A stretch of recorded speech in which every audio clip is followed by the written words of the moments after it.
kita bakal nyobain Yamaha R1M, R15M, teman-teman. Kita coba buat belok kayak gimana. Menyenangkan. Untuk tarikannya kayak gimana? Apakah lebih kencang dari Banyu Biru?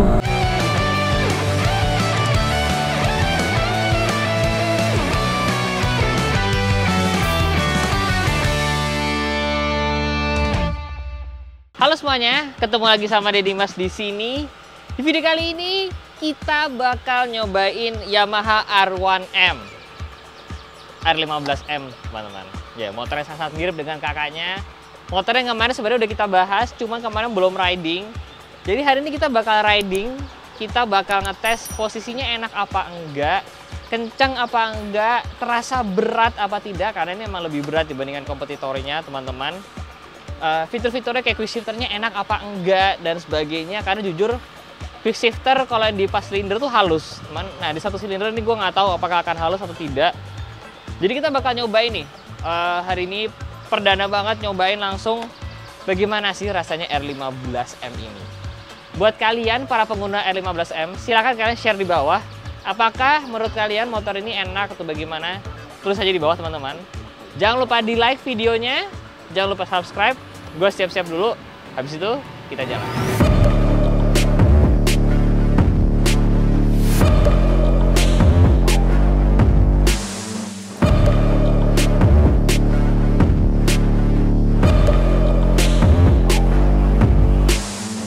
Oke, sekarang kita coba yang pertama adalah posisi duduk ya, teman-teman. Apakah dengan tinggi 815 mm atau 81 cm motor ini tinggi? Ya, sebenarnya sih oke-oke aja sih, nggak separah itu sih. Gue dua kaki napak, pakai sepatu kompas. Mungkin kalau misalkan duduk yang titik paling tingginya ya jinjit, tapi kalau duduk nempel sama tangki enggak sih, sebenarnya tidak separah itu. Nah terus kalau posisi berkendara gimana? Nunduk nggak? Nunduk, teman-teman. Ini memang posisinya sporty, sudah bisa kalian lihat dari kamera. Cukup sporty, kakinya tidak tinggi-tinggi banget, standar sebenarnya, cuma stangnya memang nunduk. Walaupun dia sudah tinggi tapi nunduk, sama tangkinya terasa besar. Jadi ini berasa nunduk, teman-teman. Ya, beginilah kira-kira posisi R15M. Kita nyalain terus kita jalan.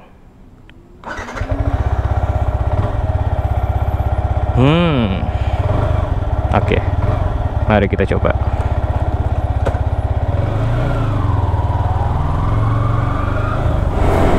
Yang langsung terasa adalah quick shifter sih, tapi emang kalau satu silinder tuh emang nggak bisa halus ya quick shifter itu. Quick shifternya baru aktif di atas 4000 rpm, teman. Dia baru muncul tulisan QS di situ. Yang langsung terasa adalah memang motor ini pegel ya. Somehow dibanding ZX25 gua, ini membuat gue lebih pegel. Ini tuh rasa jauh ke depan gitu. Gue rasanya kayak maksa banget ke depan. Terasanya sih mungkin nggak gitu terasa di tangan. Wah, kerasa sih. Tapi yang paling kerasa kalau gue di leher. Karena leher gue masih danga gitu. Jadi ya untuk posisi berkendara ini sangat-sangat sporty hitungannya. Untuk sebuah 150 cc. Well, untuk sebuah motor yang di bawah 500 cc sih lebih tepatnya. Ini tangan gue jauhnya ke depan berasa kayak bawa 600 cc loh. Gue nggak tahu kenapa. Ini unik. Mungkin yang punya R15M atau R15 ada yang punya pengalaman yang sama bahwa motor ini memang nunduk banget. Untuk harian gue cukup ragu kalau motor ini dibilang nyaman. Tapi mungkin kalau buat di sirkuit ini posisi yang enak ya. Quick shifternya seperti tadi gue bilang, kalau dari perpindahan gigi 2 ke gigi 3 tadi sih cukup nendang. Tapi seperti gue bilang, quick shifter kalau nggak di 4 silinder itu emang agak susah halusnya. 2 silinder pun kadang-kadang masih agak kasar. Tapi kalau udah ke gigi 5, gigi 6 sih quick shifter aman. Oh by the way, ini turunnya nggak ada quick shifter ya teman-teman. Jadi ini turunnya tetap masih pakai kopling. Jadi dia quick shifter aja tapi nggak ada auto blippernya ya. Kita coba buat belok kayak gimana. Menyenangkan. Jadi memang kelebihan dari posisi riding seperti ini adalah memang kalau buat belok-belok gitu ya, kalau yang buat nikung di sirkuit gitu ya, memang motor ini jadi terasa lebih enak gitu. Bagaimana dengan beratnya? Seperti gue bilang, ini kan motor paling berat di kelasnya ya, 141 kalau yang L15 nih. Sebentar, pegel. Pegel. Nah, kalau beratnya apakah terasa?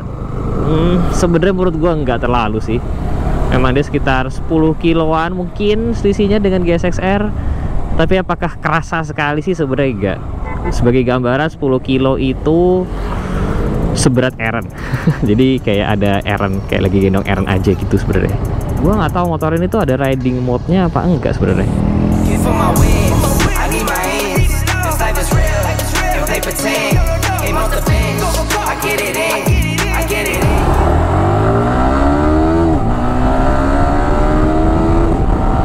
Ada shifter light-nya.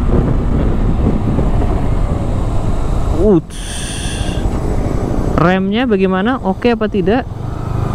Cukup oke menurut gua. Tentunya memang nggak boleh terlalu pakem karena akan menjadi bahaya. Tuh, kalau misalkan ganti gigi 2 ke gigi 3 di 4000 rpm, quick shifter emang nggak bisa halus sih. Terus tadi seperti yang bisa kalian lihat ada shifter lightnya, karena emang ya ini motor sport gitu kan. Jadi emang ada shifter lightnya, berguna banget menurut gua. Untuk tarikannya kayak gimana? Apakah lebih kencang dari banyu biru?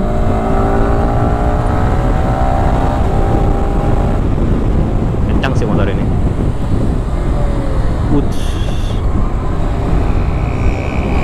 Ya, motor ini terasa kencang teman-teman. Apakah lebih kencang dari banyu biru? Itu pertanyaan sulit untuk dijawab. Kalau dirasa-rasanya sih sebenarnya mirip-mirip aja sih, kalau menurut gua ya. Mungkin harus nyoba di sirkuit biar tahu apakah motor ini kalau drag race gitu ya. Harusnya kemarin pas event drag race tuh, apakah motor ini berjauh lebih kenceng atau bagaimana gitu ya. Kalau suspensinya bagaimana? Apakah motor ini empuk? Oke. Untuk melatih jalan-jalannya cukup gerenjel-gerenjel begini sih, not so bad sebenarnya. Suspensi upside down di depan ini memang lebih sporty ya dibandingkan yang non upside down ya. Semua orang agree lah, gua pun juga agree dengan hal itu. Tapi ditanya signifikannya kayak gimana sih gitu ya. Kalau di jalan raya kayak gini lagi macet-macetan sih sebenarnya nggak gitu kerasa. Rasanya emang mungkin kalau udah lagi top speed terus belok gitu ya di sirkuit ya, mungkin emang akan lebih terasa. Ya kalau lewat jalanan-jalan biasa begini yang ada sedikit jelek-jelek gitu ya, so far so good sih motor ini. Gua nggak bilang motor ini keras, tapi juga empuk banget sih enggak, karena kalau empuk banget pasti handlingnya jadi berantakan. Cuman menurut gue so far so good untuk suspensinya. Joknya aja sih menurut gue yang kayaknya agak tipis teman-teman. Di pantat gue rasanya agak tipis, tapi nggak tahu kalau buat yang lain ya kayak gimana. Nah kalau mau nyoba lap timernya gimana caranya? Ini track and then start. Sebentar, gue bingung gimana mulainya. Gue harus baca buku manualnya dulu sih.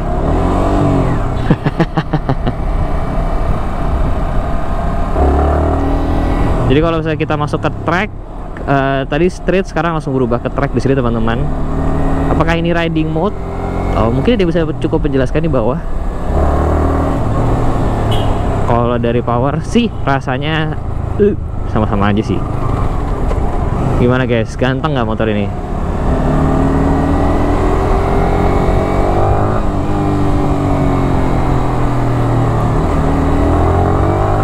Tenaganya sih emang ada motor ini.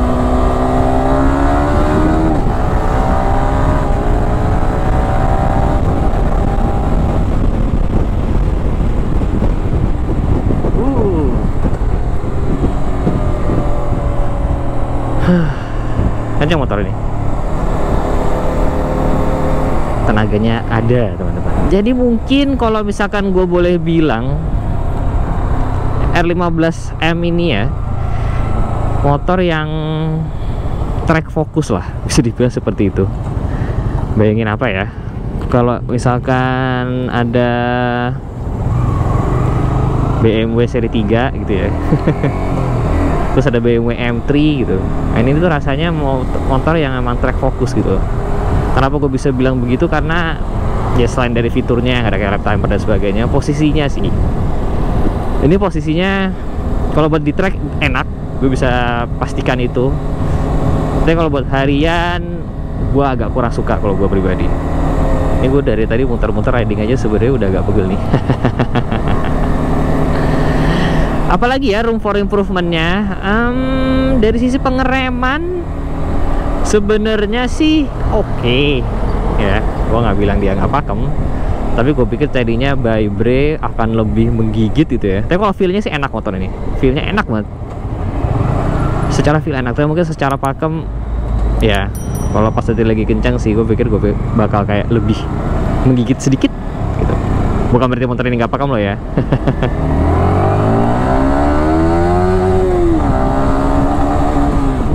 Nah, motor ini teman-teman itu adalah motor dengan konfigurasi bore dan stroke yang hampir square atau hampir sama. Nah, tipikal motor dengan mesin seperti itu adalah dia tenaganya dari bawah sampai atas itu rata, teman-teman. Beda dengan GSX-R yang dia itu overbore, jadi dia itu high revving dan tenaganya biasanya keluar lebih di atas gitu. Jadi kayak ada di atas tuh dulu ada tenaga tambahan gitu, rasanya seperti itu. Nah, kalau ini tuh karena dia square, jadi rasanya cukup flat dari bawah, tenaganya ada terus sampai atas, sampai RPM di 12.000 barusan.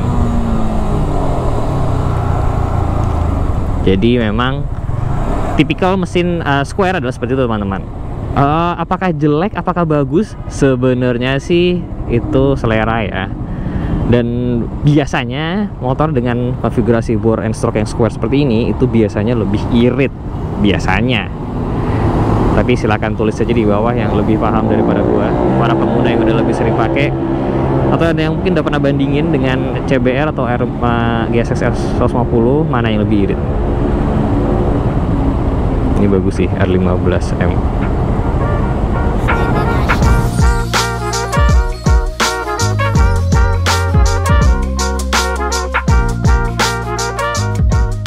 Jadi gimana konklusinya, teman-teman?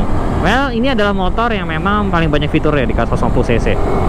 Paling berat iya, cuman terasa banget apa enggak sih? Sebenarnya nggak begitu. Tenaganya paling besar, apakah terasa banget berbeda dengan yang lain? Kalau dibanding dengan Banyu Biru sebenarnya tidak, menurut gua. Joknya paling tinggi, mengganggu apa enggak? Enggak. Posisi berkendaranya menurut gue yang cukup mengganggu. Jadi kalau misalnya kalian mau pakai motor untuk harian, mungkin bisa cobain antara GSX-R atau CBR 150. Tapi memang kalau pure buat track gitu ya, atau buat weekend ya boleh dikonsider lah motor ini. Secara harga gimana? Nah, R15M ini setahu gue tuh harganya udah mau udah 40 juta ya. Ini karena yang R15M ini paling mahal. Nah, dibandingkan kompetitornya ini memang paling mahal juga, teman-teman. Banyu Biru berapa ya? Kalau nggak salah sekarang 34 atau berapa ya? CBR 150 pun juga kayaknya sekitar segitu.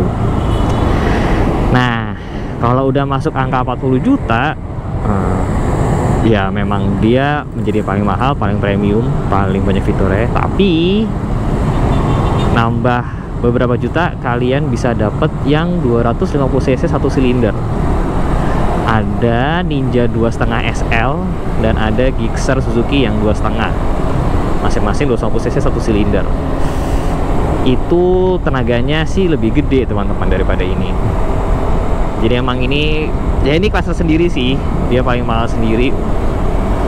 Cuma ya tadi itu, kalau memang nambah beberapa bisa dapat yang 250cc ya mungkin patut dicoba juga, teman-teman. Jadi sekian dulu aja untuk vlog kali ini. Kalau kalian suka jangan lupa di like, yang baru mampir jangan lupa subscribe. Saya Sevi Jalan, see you next video, bye bye.